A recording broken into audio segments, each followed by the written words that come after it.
last year in the bubble, you had the game winner against Philly, and then the next Yeah. game against Denver, I believe you had 25. Played really well in that game. How do those two games help for your confidence in terms of, just I mean, those are two great games. Was that last season? That was the bubble last season. I know it feels weird. It Yeah. was only like a few months ago. Yeah. Yeah. I mean, man, I guess I guess like you play in basketball. I try to make it a totality. Like it's my career. Like so anytime I play well, it's gonna be more positive on my head.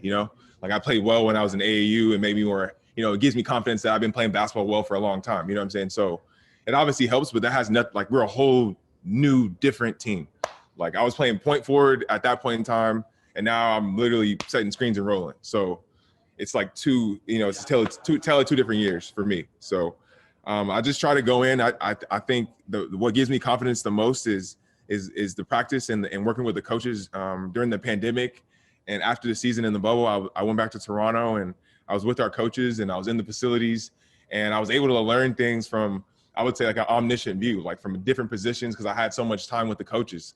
And that's what gives me confidence to be more aggressive or do certain things on the court, because if I didn't have the knowledge in my head to know certain things, I wouldn't be able to just react on the court instead of thinking. Right. And to that point, I mean, you mentioned there's a kind of a role change between you were handling the ball a lot and now, especially against Portland, you were setting screens, things like that. I mean, Nick even mentioned just now that he might even see you playing some small ball five at times. Have you ever played like a big before, and how big is that transition for you? I mean, yeah. I mean, I think when I was in high school, I started at probably the five my freshman year, and by the time I was a senior, I was playing point guard. So I'm not a small person. I'm not like light in the butt. So I don't feel like I have any problems down low with people that seem taller than me or bigger than me. I think most of the time I weigh just as much as anybody else, other than like Zion or somebody like that. But it is what it is. All right, cool. Thanks, man. Next question goes to Michael Grange from Sportsnet. Hey, Stanley. Hey. Hope you're keeping well. Thank you. Likewise. I appreciate it. All good here. A couple of questions. One, that decision you made to come back to Toronto. I mean, you're an LA guy. It seems like half the NBA goes to LA for the summer. Why did you come the other direction?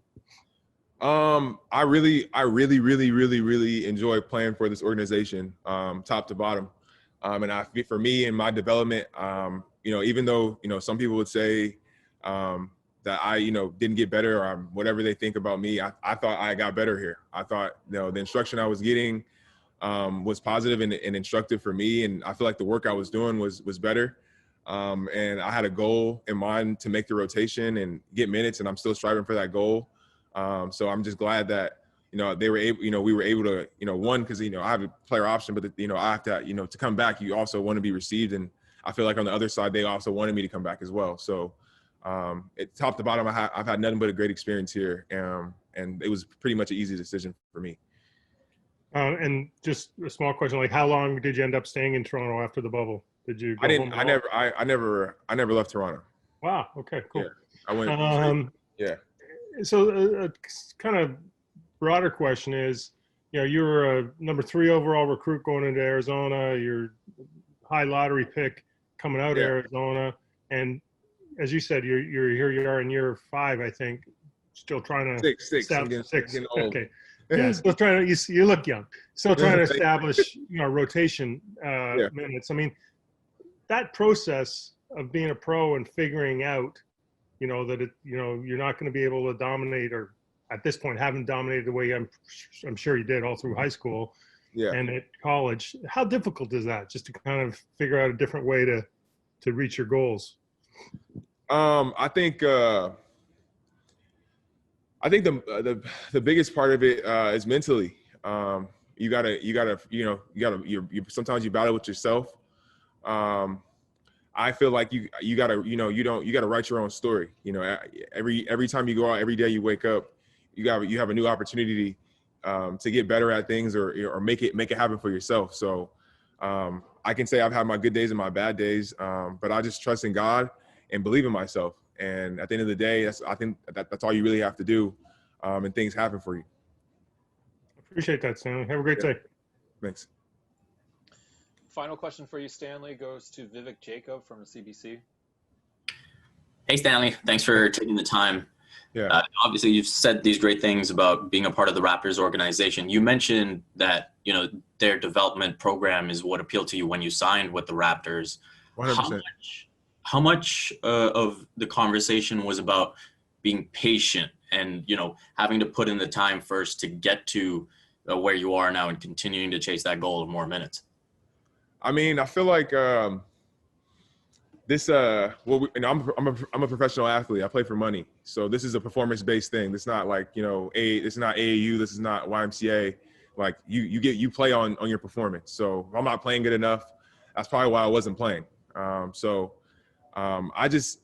me, I'm not really into like anything spectacular. I'm just into going in every day, working extremely hard, and letting my work do the talking. My work is what get the coaches to trust me. My work ethic is what I use to trust myself on the court. And at the end of the day, you only can control what you can control, to say the least. And Nick was saying that, even with more minutes for you, it's not even so much about doing more. It's about doing exactly what you're doing over a longer stretch. Is that a difficult thing to juggle, where obviously you want to show that you can do more too? I don't want to show I can do more. Okay. All right. Perfect. Thanks. All right. Sorry, one more for you, Stanley. Go back to Michael Grange from Sportsnet. I didn't actually have my my hand up, but while I have the moment, did you do a lot of research when you were a free agent in terms of what organization you would hope to land with, or did a lot of the information you got about when you signed with Toronto did you learn it after you got here? I think I always admired Toronto from afar. Obviously, like, everybody says I look like OG. So obviously, like, knowing OG and having a relationship with him, like, I've always like seen how he's got better and see how they play him, just from afar. Like, you have other team. I'm on another team doing the game plan. I'm like, oh, this is kind of cool. And everything you hear about Toronto is all about player development. And I felt like, as a guy I got in the league when I was 18, 19 years off my rookie deal. I was 22. So I was still fairly young, and I felt like coming to a team that's known for making young players better. Sign me up. So what I wish for is I got more than I expected coming here.